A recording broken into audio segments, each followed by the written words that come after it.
सुबह से शाम मायका। 3 भाई बहनों में सबसे छोटी थी टीना।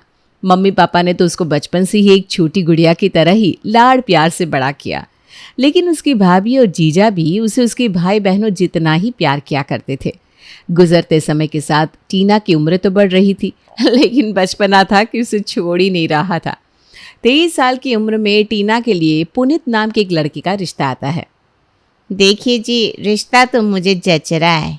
यहाँ भी सबसे छोटी है हमारी टीना, और वहाँ भी परिवार में जाकर सबसे छोटी बहू ही बनेगी, तो इसके ऊपर ससुराल की कुछ खास जिम्मेदारियाँ भी नहीं रहेगी और हमारी बच्ची की मासूमियत भी बची रहेगी। वरना आप तो जानती हैं कि शादी के बाद घर गृहस्थी की जिम्मेदारियों में लड़कियाँ हंसना ही भूल जाती हैं। ये बहुत अच्छी बात कही भाग्यवा तुमने। इस तरह से तो हमने कभी सोचा ही नहीं था। तुम ठीक कह रही हो, अगर घर की छोटी बहू बनकर जाएगी तो अच्छा ही होगा।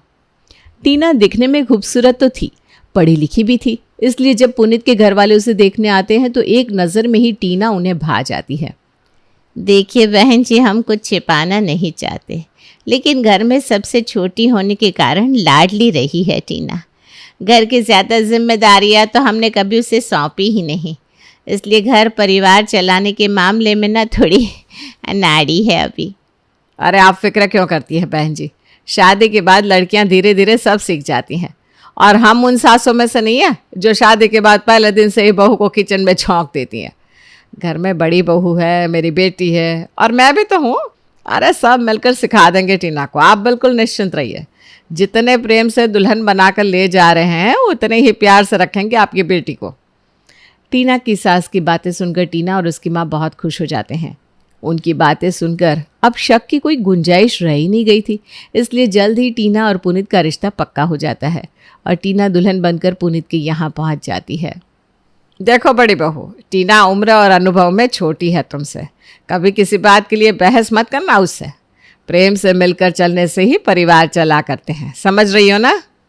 जी मम्मी जी, आप बिल्कुल परेशान मत होइए, मैं टीना को अपनी छोटी बहन की तरह ही समझूंगी। अगले दिन। अरे टीना बेटा, क्या हुआ? पिछले 2 घंटे से तुम तैयार हो रही हो, अभी तक तैयार नहीं हो पाई क्या? तैयार तो मैं हो गई हूँ मम्मी जी, लेकिन साड़ी नहीं बांध पा रही हूँ। वो क्या है ना, मुझे आदत नहीं है, बस थोड़ी देर में आती हूँ। अरे बेटा, अगर साड़ी नहीं पहन पा रही हो तो कोई बात नहीं, सूट पहन लो। ऐसा कोई ज़रूरी थोड़े ना है कि तुम्हें सिर्फ साड़ी ही पहननी है। थोड़ा समय लगेगा, धीरे धीरे सब सीख जाओगी, और अभी तो सारी उम्र पड़ी है साड़ी पहनने के लिए, कौन सा वक्त निकला जा रहा है।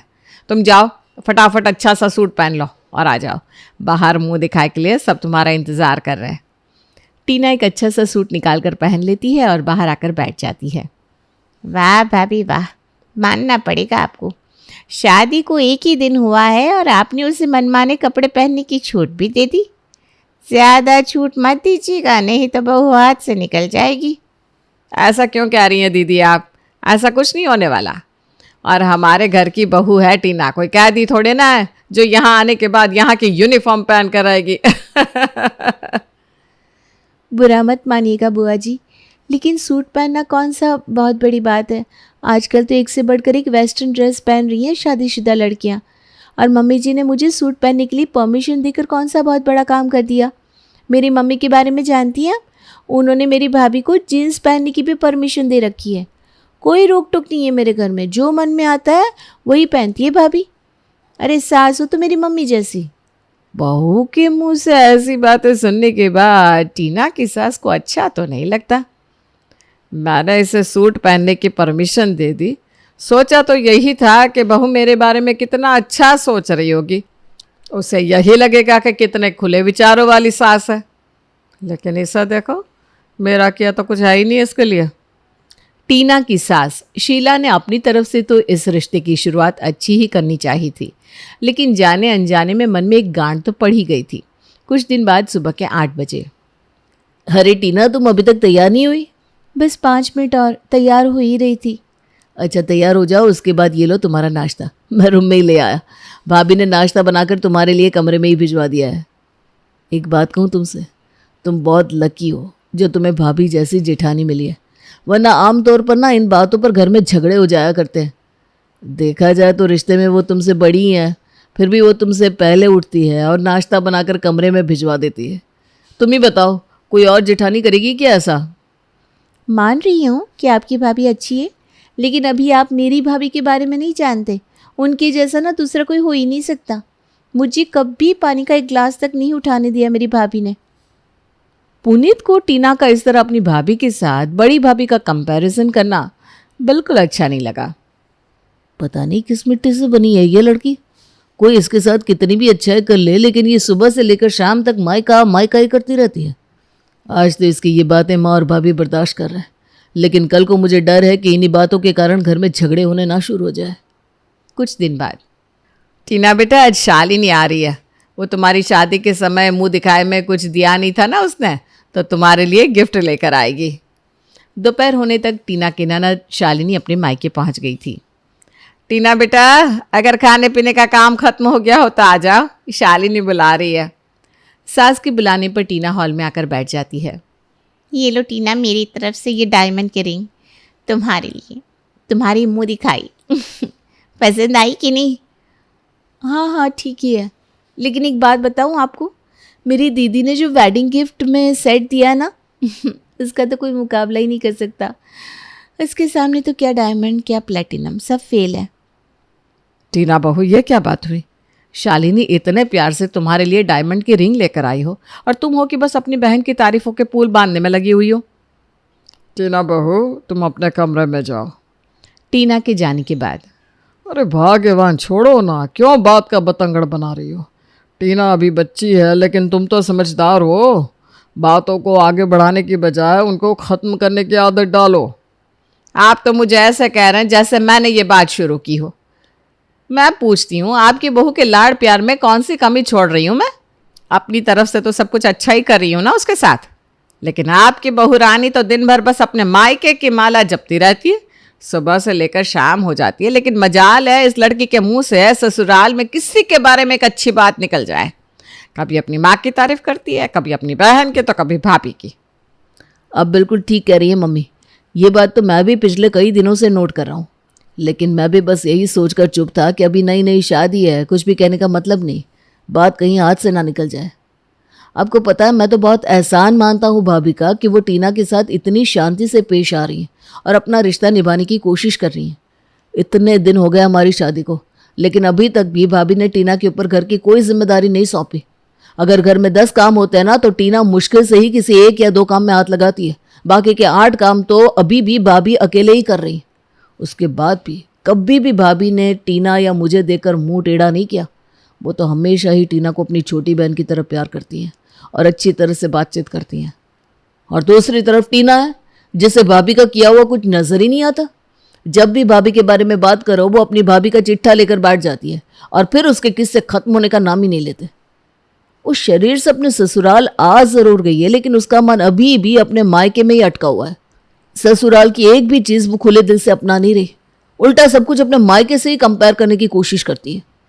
अरे छोटी मोटी तो मैं भी न जाने कितनी बातें इग्नोर कर देती हूँ, लेकिन अब तू ही सोच, शालिनी के सामने उसने अपनी बहन की तारीफ करी और उसकी लाई रिंग की तरफ ठीक से देखा तक नहीं। उसे कितना बुरा लग रहा होगा। माना कि इसके बहन भाई और मायके वालों के पास बहुत पैसा होगा, लेकिन हमें इस बात से कोई सरोकार नहीं है। अरे वो पैसे वाले लोग हैं, इसका मतलब ये थोड़ी ना है कि हम सुबह शाम यहाँ पर बैठकर सिर्फ अपना अपमान कराते रहेंगे और बहू के मुंह से सिर्फ उसके मायके की तारीफ सुनते रहेंगे। हाँ, ये रोज रोज का नाटक अब मेरे से भी बर्दाश्त नहीं हो रहा। देखो मम्मी, अभी तो मैं उसे बातों से समझाने की कोशिश करूँगा, लेकिन अगर ये तब भी नहीं मानी तो फिर मुझे लगता है हमें इसके मायके वालों से ही बात करनी पड़ेगी। हर बात पर मायका मायका करती है ना। जब मायके वाले इसे समझाएंगे तभी इसके दिमाग में बात जाएगी कि सारी जिंदगी मायके की बंसी बजाने से ससुराल में खटास ही पड़ जाया करती है। अगले दिन, अरे टीना, आज मेरे साथ थोड़ा बाजार चलोगी? तुम भी थोड़ा अपने लिए शॉपिंग कर लेना, क्या कहती हो? अच्छा ठीक है भाभी, आप कह रही हैं तो मैं चलती हूँ, लेकिन सच बताऊँ तो शॉपिंग पर जाने में तो मायके में ही मज़ा आता था जब मैं अपनी भाभी को लेकर बाजार जाती थी। सच बात तो ये कि उनकी जगह कोई ले ही नहीं सकता। चाहे जितना भी कर लो इसके लिए, इसे तो अपने मायके से ही फुर्सत नहीं है। खैर, मूड ख़राब करने से कुछ नहीं होगा, जाने देती हूँ। दोनों देवरानी जेठानी बाजार जाती हैं और ढेर सारी शॉपिंग करने के बाद लौटती हैं। सच सच बताओ, मज़ा आ गया ना आज शॉपिंग में? कितने अच्छे अच्छे ड्रेस लिए हमने। हाँ भाभी, पर ऐसा कोई मज़ा भी नहीं आया, बस ठीक ही है। आपको भी पता नहीं मेरी भाभी की कलर सिलेक्शन चॉइस कितनी शानदार है, क्या बताऊँ। आपकी चॉइस को मैं ख़राब नहीं कह रही हूँ, लेकिन मेरी भाभी की बात ही कुछ और है। हद है टीना तुमसे।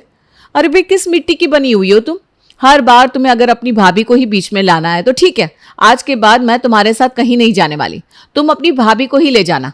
अरे पूरा दिन लगा दिया मैंने तुम्हें शॉपिंग करवाने में, और तुम ये सलाह दे रही हो मेरे प्यार का।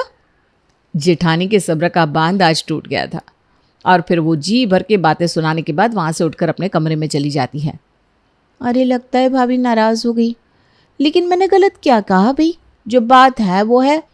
मायके में अगर मैं अभी होती ना तो मेरी भाभी कभी ऐसे मुंह फुला कर थोड़ी ना जाती। मायके की तो बात ही कुछ और होती है। शाम के समय, ये देखो टीना, जीजा जी ने हमारे हनीमून के लिए टिकट्स भेजा है। सच में जीजा जी बहुत सोचते हैं हम लोगों के बारे में। उनके अंदर तो ऐसी कोई बात ही नहीं है जिससे ऐसा महसूस हो कि वो इस घर के बेटे नहीं दामाद है। हम लोग सच में बहुत लकी हैं जो मेरी बहन के लिए जीजा जी जैसा लड़का मिला।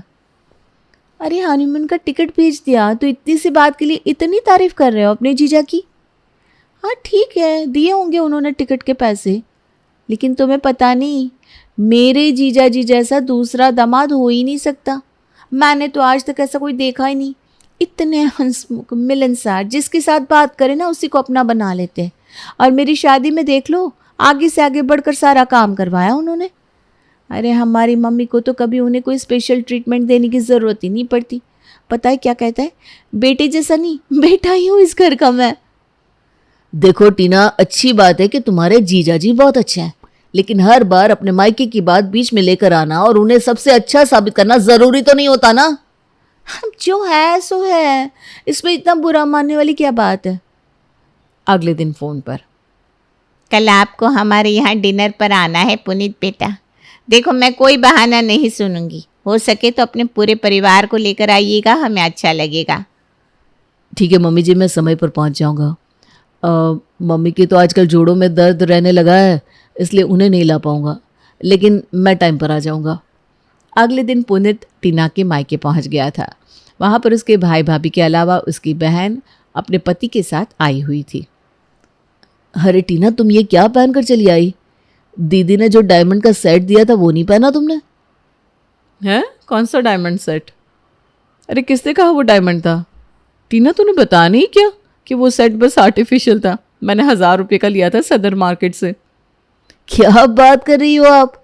आपने इसे आर्टिफिशियल सेट गिफ्ट किया?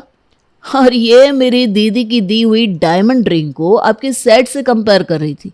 इतना ही नहीं, इसने कहा कि डायमंड तो फेल है आपके सेट के सामने। मुझे तो ये लगा शायद आपने 2-2.5 लाख का सेट दिया होगा, तभी ये इतनी तारीफ कर रही है। हाँ, लेकिन देखिए, खोदा पहाड़ निकला चूहा वाली बात हो गई। दीदी, बात सेट की कीमत की कतई नहीं है। प्लीज़ आप मेरी बात का बुरा मत मानिएगा, लेकिन किसी की गिफ्ट को ऐसे बुरा कह देना भी तो गलत बात है ना। आपकी बात एकदम सही है पुनीत, इसे ऐसे कंपेयर नहीं करना चाहिए था। तभी टीना की भाभी वहाँ आती है। अरे टीना, अब ये मेहमानों की तरह क्यों बैठी हुई हो? चलो उठो, थोड़ा चाय नाश्ता लगाने में मेरी हेल्प कर दो। अरे भाई पुनीत इस घर में मेहमान है, लेकिन तुम तो इस घर की बेटी हो ना। हाँ भाभी, वो अरे वो क्या, मैं अकेले काम में लगी हुई हूँ। चलो जल्दी से आकर मेरी हेल्प करो। अभी तो 1 महीना भी नहीं हुआ शादी को, इतनी जल्दी से भूल गई क्या? तुझे पता है ना मैं अकेले रसोई में काम नहीं कर पाती हूँ। अब अगर 4 दिन के लिए आई हो तो फटाफट अपनी पुराने रूटीन पर आ जाओ। सुबह उठकर बिना कहे सबके लिए चाय बना दिया करो। मैं किसी के कमरे में चाय नहीं पहुँचाने वाली। हाँ ठीक है ना भाभी।